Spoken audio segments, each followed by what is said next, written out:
The LA Clippers won their third straight game and made it 22 of their last 28 and 17 out of their last 20 with the win over the Memphis Grizzlies on Friday night. It was a very shorthanded Memphis team, but it ended up being the season high for Paul George. What was the key to unlocking the Clippers offense? How did they run away with this game? And is there anyone playing better right now than the Clippers? Going to be talking about it all on today's Locked On. We're rolling on all cylinders.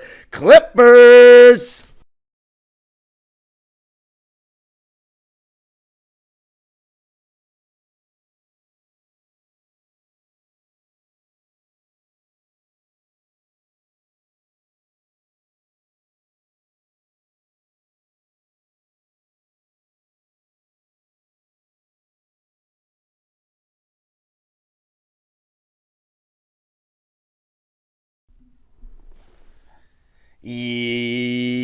Yes, sir. You are locking in with the Clips. Thank you for making Locked On Clippers the first listen of your day, your team every day. I'm your host, Darian Vaziri, born and raised in LA and in my 19th season as a Clipper fan. You can also follow me on Twitter and Instagram at DimeDropperPod and subscribe to my own YouTube channel, Dime Dropper, where I was directly live after Friday night's game to break it down. And Locked On Clippers is free and available wherever you get your podcasts, including YouTube, where I want you to let me know who you thought was the player of the game in this one, if there was anything that concerned you.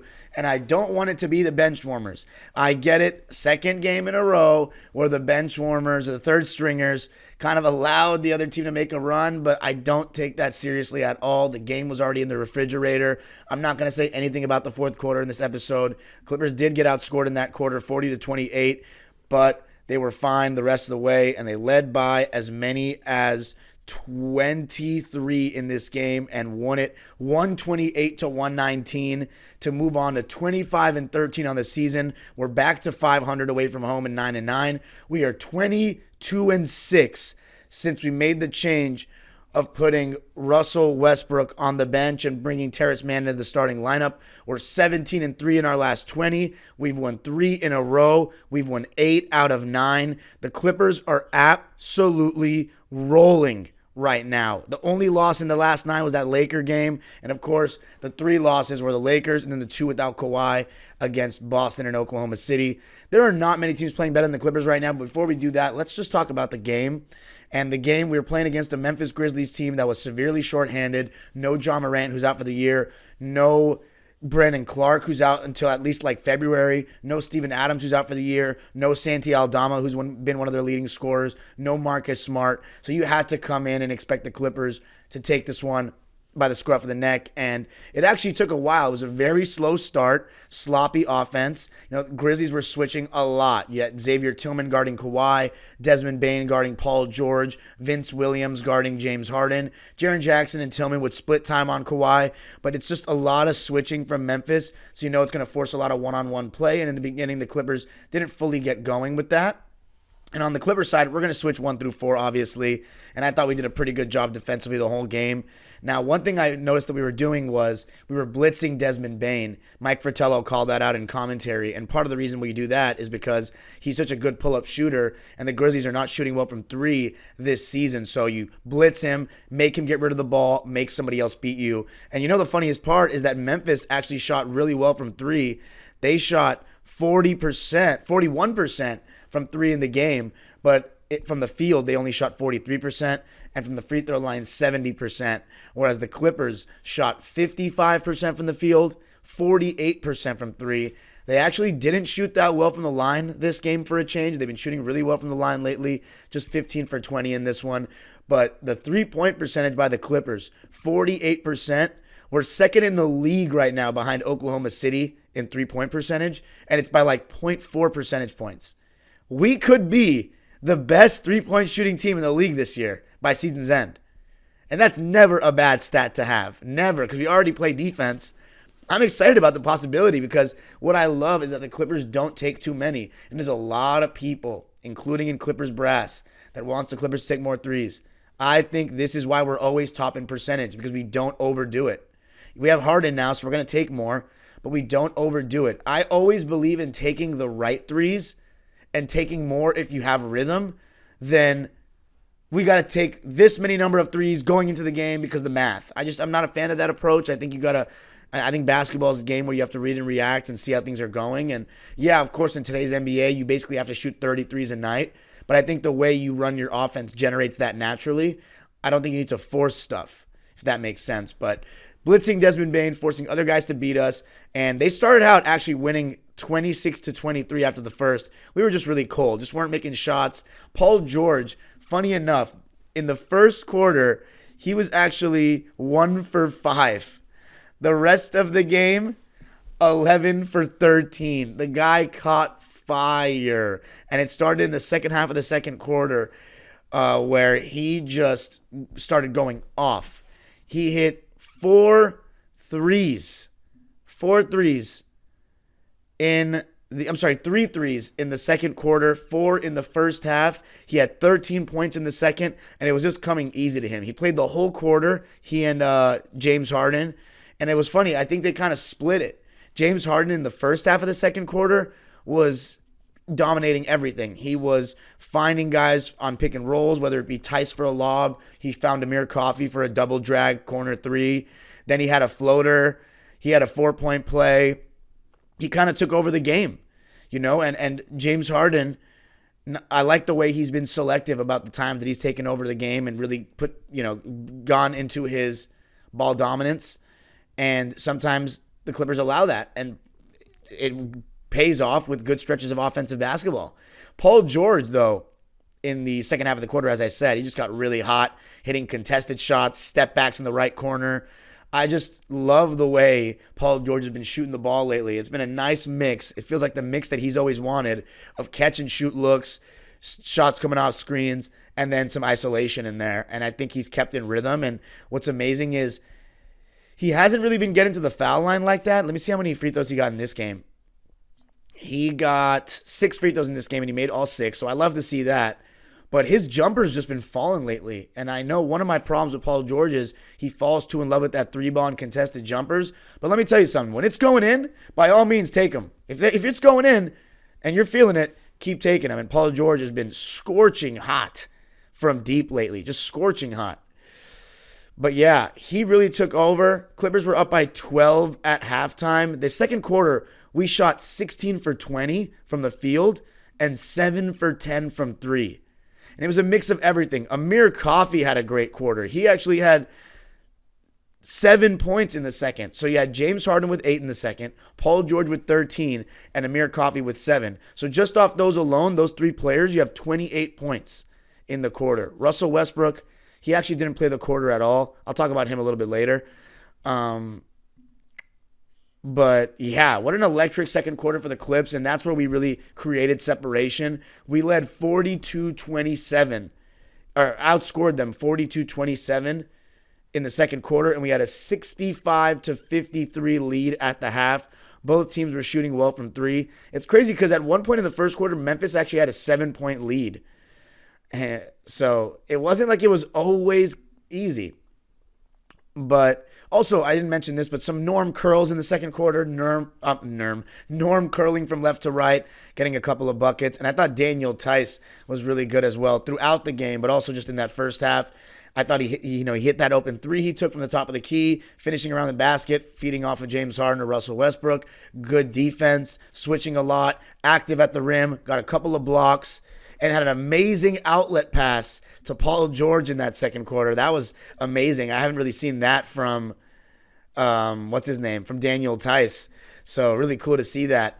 And then in the third quarter, it's really not much to say. It was 35-26 in favor of the Clippers, but the fourth quarter, right before the Grizzlies made their little run, their fake run, Paul George, he had 13 points to put the Clippers up 124-104. And there was a couple of times they were just switching, 15 points in the fourth on 5 for 6 shooting. There were a couple of times they were just switching that Jake LaRavia guy onto him. And I was like, what are they thinking here? Like, you want this guy to guard Paul George? And Paul just rose up over the top and was just draining in his face. Mid-range, turnarounds. Actually, I don't know if he hit a turnaround, but mid-ranges, 18-footers. He was in his bag. And when PG is in his bag, he's one of the most aesthetically pleasing players to watch in the NBA. I thought defensively he was pretty good as well. And the team defense it was okay. It could be better. But again, 40 points in the fourth quarter, that doesn't really move me. I thought the defense was pretty solid. Paul George, season high for him. Love to see it. And it felt so effortless too. 37 points, 3 rebounds, 1 assist, 2 steals. He did turn the ball over 4 times, though. That's one thing you'd like to see him keep down.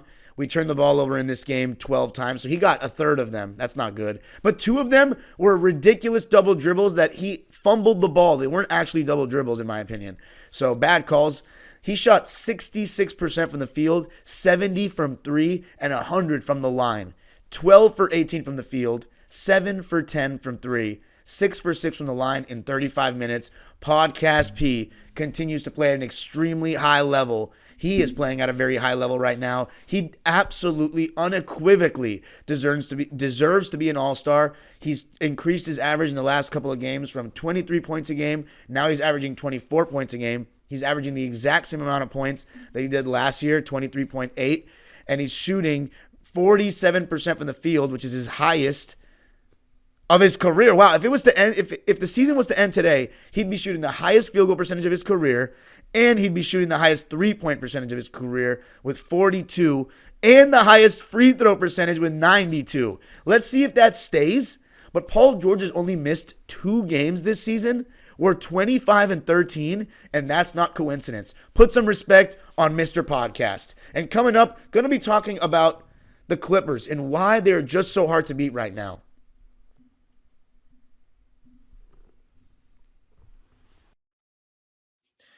I got to tell you a little something about Jace Medical. I know we come to sports to escape from some of the crazy realities of real life, but can we talk just for a minute about preparing for real life? According to the FDA, pharmacies are running out of antibiotics like amoxicillin right in the middle of the worst flu season in over a decade. This is scary. I can't imagine a more helpless feeling than if my sister or one of my parents got sick while a supply chain issue kept them from the life-saving medication they needed. Thankfully, we'll be okay because of Jace Medical. The Jace case is a pack of 5 different antibiotics to treat a long list of bacterial illnesses, including UTIs, respiratory infections, sinusitis, skin infections, among others. This stuff could happen to any of us. Visit jacemedical.com and complete your physician encounter. It will be reviewed by a board-certified physician, and your medications will be dispensed by a licensed pharmacy at a fraction of the regular cost. It's never been more important to be prepared than today. Go to jacemedical.com and use offer code LOCKEDON to get $20 off your first order.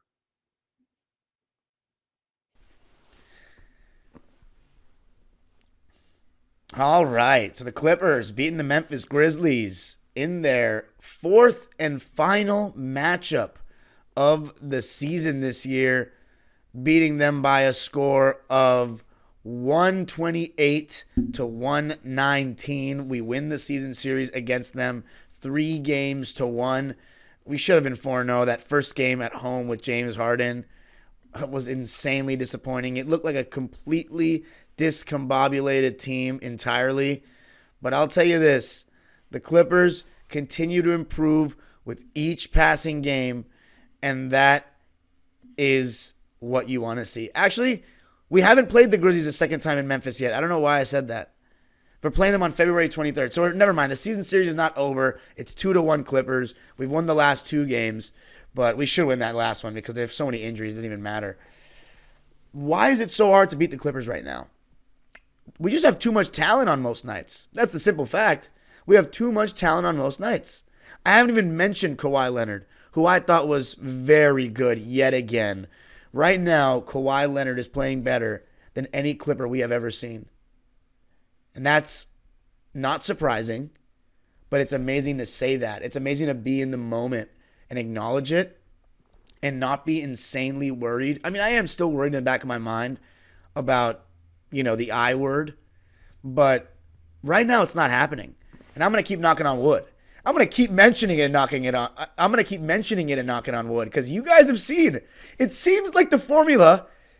I'm obviously joking, guys. Don't take me seriously here, but it seems like the formula is me mentioning the fact that they haven't been injured every single game, because it just right now I can't even believe what I'm seeing. I can't believe it.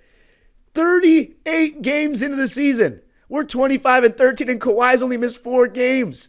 I'm gonna look like such a clown if he stays healthy for the whole season in playoffs. And I want to be a clown. I'll put a red nose on this show. I thought this era was cooked because of health.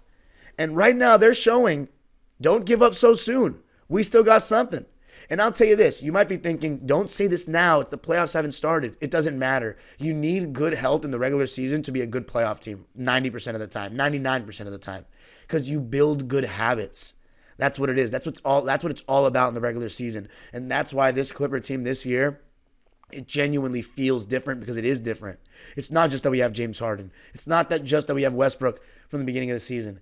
It's the top-down approach to attack every game with the feeling of, let's win every game we can, and let's see where we're seated at the end. Let's try to get as high a seed as we can. Not, let's just wait till the playoffs, see if we're healthy, and then wherever we are, we'll let the chips fall where they may. That's not how you win championships. That's not how you build good habits. You have to respect the regular season, and the Clippers have emphasized that before the season even tipped off, and they have backed up every last word so far. And it starts with the approach of playing every single game from our players and our medical staff, whoever was in charge of those decisions. Kawhi Leonard in this game defensively, sharp backline protection, as we've seen throughout the season. Jaren Jackson Jr. Was the guy that he was guarding a lot. Paul George, same thing. And he was held to 6 for 20 from the field. Desmond Bane, 3 for 11 from the field. And Jaren Jackson, he shot 1 for 8 from 3. So the Clippers are going to live with those kind of shots. The leading scorer for Memphis was Jaren Jackson with 21 points. But Kawhi Leonard, he had 8 points in the first quarter. His contested mid-ranges, beautiful. He had a turnaround into a double team in the first quarter. Turnaround over his left shoulder in the right corner into Jaren Jackson coming and doubling him, and he still made it. His shot-making ability is just amazing. The fact that he legit just does not have bad defensive games is also an incredible luxury for your best player. And in this game, he had 22 points, 7 rebounds, 4 assists, 2 steals, 2 blocks, just 1 turnover on another incredibly efficient night of 10 for 16 from the field, 2 for 5 from 3. Sadly, he did not get any free throw attempts, but man, as efficient as it gets for Kawhi, I am really starting to get used to seeing him play on a nightly basis, and it is what I felt in 2020 before the bubble, and I haven't felt that feeling since. 2021, I was still so mad about the bubble, I just didn't buy into it all until the playoffs. When I say buy into it, I just mean I didn't believe. I still watched every single game and did a breakdown of it, but I just didn't really believe until the playoffs that we could go to the conference finals. I just felt like something bad was going to happen, because that was my, after the bubble, how could you not feel that way? However, and then last year, right when I was starting to get used to seeing Kawhi play as a Clipper, injuries. I'm really starting to get used to it right now, seeing him live, and I think I have gotten used to it, which is crazy because it's been 5 years, but better late than never, right? And it was on the verge of being, I just never really got used to seeing Kawhi play as a Clipper live. Now I'm getting used to it, and I love it. It's exactly what I envisioned. It's exactly why I said July 5th, 2019 was one of the best days of my life, because that was a huge moment for this organization. Huge, monumental. Russell Westbrook, I thought he brought some great intensity off the bench, in the sense, I thought in the first half he had some good and some bad. He had a made 3. He got to the paint a couple of times and fed it off to Zoo. There was one possession where he did a really good job of navigating when they kept going under the screen. He kept getting a rescreen, and then when the guys go under the screen, there's a little bit of separation.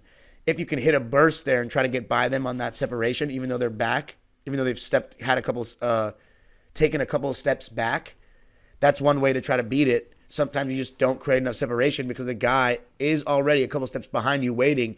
But Russ, he has such a great first step. He burst by, drew a second defender, and dropped it off to Zoo outside the restricted area for one of those little push shots. I thought Russ had some good moments of just getting to the paint and making things happen. And he just consistently gets in the paint. And that's one thing you love to see. In this game, though, he didn't play that much. 16 minutes, 12 points. It was great to see him in double figures, though. 12 points, 2 assists, 2 rebounds, just 1 turnover. 5 for 11 from the field. So, again, you like to see Russ keeping it efficient. 1 for 3 from the line, though. You'd like to see at least one more of those go in.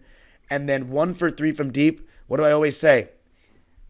When Russ shoots 2 threes, if he's 0 for 2, don't shoot anymore. If he's 1 for 2, you can take that third. If you miss that third, don't shoot the fourth. He listened in this one. 1 for 3 from deep. I thought Russ, getting double figures off the bench, getting Russell Westbrook and his intensity off the bench, it always helps. I thought James Harden, as I said, very good. 11 points, 9 assists. Defense was a little bit lazy, but I'm not going to complain too much.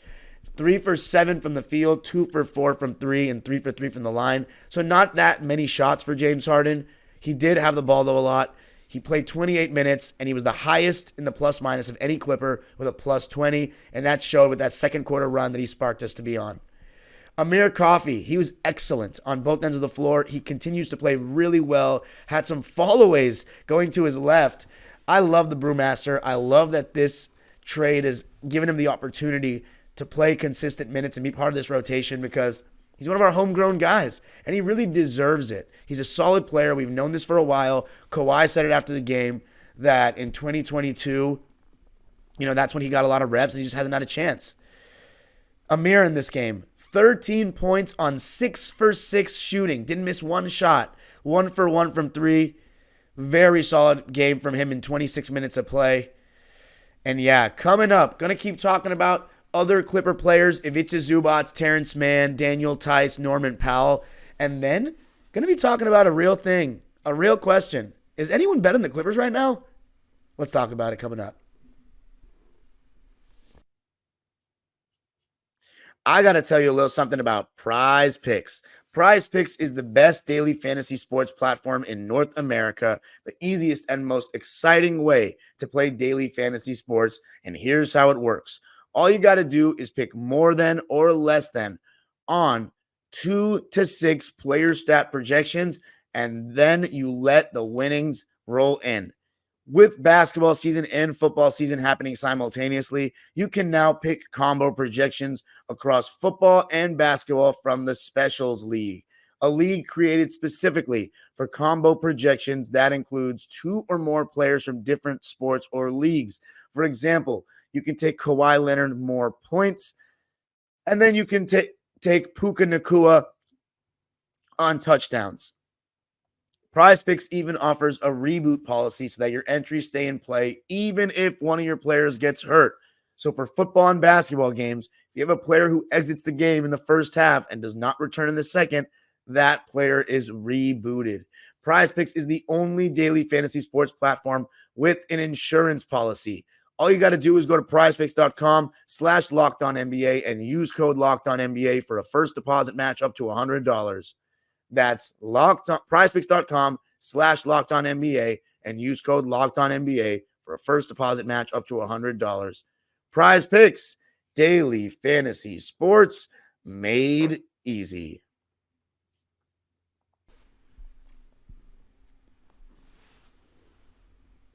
All right. So to finish things off, the Clippers 128-119 win over the Grizzlies, their third win in a row, 8 in 9 games, 17th in the last 20, and 22nd in the last 28. Daniel Tice, mentioned him just everywhere. 7 points, 5 rebounds, 4 assists, getting better in those short roll situations. 2 steals and 3 blocks. No turnovers. Plus 14 in 22 minutes on 2 for 4 shooting, 1 for 1 from 3. Excuse me? 2 steals and 3 blocks for Tice. Tice, baby. Din, din, din, din, din, din, din, din, din, din, din, din. This guy has been a revelation with a capital L-A since he's joined us. I cannot believe the level that he's played at. Sorry, Mason. I love you. I love the way you're sacrificing. But right now it's the Tice show. And then we got Norman Powell, who continues to just be extremely efficient in his role. If there hasn't been a 6 Man of the Year ladder and he's not on it, they've got a serious problem because he should be on it. I know I don't watch every single team like I do my clips, but he should absolutely be on it over Austin Reeves, over Chris Paul. Like, I can't even think of, I'd have to really think about it. He should be on there. No doubt in my mind. 11 points, 5 rebounds for him on 5 for 8 shooting. He didn't actually make his 2 3-point attempts, but he was 5 for 6 from 2 overall. You'll take that all day. Only 1 free throw attempt, and he made it on an and 1. 24 minutes for Norm to match his number. He was very good. And then Terrence Mann didn't hit the 3 ball like he has been in the last couple of games, but always contributing defensively, getting big rebounds. Mike Fratello called it out in commentary. He always makes the big little plays that you don't notice. 7 points, 5 rebounds, continues to play good defense. Only 1 turnover. He was 3 for 8 from the field and 1 for 4 from 3. Terrence just continues to excel in that role that he's been given as our starter, which we've been asking for a millennium now. Love that. Hopefully he'll continue. Let's see what his 3-point percentage is now as of Saturday, January 13th. He is shooting 28% on the season. So we're almost at 30, ladies and gentlemen. We're almost there. We're going to break through, and we're never going to look back. In the last 10, he's shooting 37%. So encouraging signs. And then Zubats. This was actually a quieter game for him. But let me tell you something. If it's a Zubats, when guys get blown by, he will bail them out completely. Like the way he has anchored our defense this season, you cannot say enough about it. Like he has been one of the top 10 to 15 centers in the league this year. And in this game, his stat line doesn't really fully show that. 6 points, 11 boards, but 4 of those offensive rebounds, 2 blocks. He only shot 5 times and he made 2 of them. Made both of his free throws. Only played 22 minutes, but I can't emphasize enough just how well Zubats has played this year. And he deserves more credit. Clippers with the big win. Right now, is anyone better? I think only Boston can be in that conversation. I think OKC is very good. I think Minnesota is very good. I'm excited for the Minnesota game on Sunday. I think it's going to be really an intriguing one to see how the length of Jaden McDaniels and Anthony Edwards, Nickeil Alexander-Walker, Kyle Anderson bother the Clippers, especially with Rudy Gobert sitting down there. Even though, he's Terrence Mann's son. But right now, there's no one playing better than us. We have Kawhi Leonard, which he's a top 3 to 5 player in the NBA when healthy. Steph Curry is not playing better than him right now. LeBron James and Anthony Davis are not playing better than him right now, although Anthony Davis is having a great season. Kevin Durant is not playing better than him right now. Devin Booker is not playing better than him right now. Jimmy Butler is not playing better than him right now. Jason Tatum is not playing better than him right now. Kawhi Leonard is as good as anyone. And we have him on our team healthy. The only problem with Kawhi Leonard is health. Nothing else. And right now he's healthy. And then we have Paul George, who's never gotten to be a clear-cut second scorer on a playoff team. Never. He's always played as the number 1 scorer, whether with Westbrook or in Indiana. He's never gotten a chance to be a second scorer besides the bubble on a playoff team. If he can stay healthy, he'll get that chance to do it again. 2021 he did, and we were about to go all the way, it seemed. And then you know the rest. And we have a third star, and we've never had a third star. And he's balling right now, James Harden. And Russell Westbrook off the bench. Are you insane? And Norman Powell. We have 2 guys that could be a 6th Man of the Year candidate on the bench. I don't think Westbrook, because of the lack of minutes he's gone, but I mean like his impact, if he were to get more, he would be, I think, in the conversation. But yeah, there's no one playing better right now, really. I'm not just saying that because I'm your host. There really isn't. It's amazing. And I'm going to continue to not make any bold statements. No bold takes. No, we're doing this season. No, we're doing this. Is this the best Clipper team of all time? I see that's a question that's being asked a lot. On the eye test, on the talent, as far as ceiling, absolutely. But I can't call them the best until they produce with results. Or else it's just going to be, they were the best, but they got hurt. No, or this happened. No. You got to prove it with results. We've been 25-13 before. We were 28-9 at one point. We were 28-10 in 2013. And don't say, oh, the West is better now. Maybe top to bottom, maybe from 1 to 15. But the West in the 2010s was ridiculous, and 2000s. It was elite, more elite teams.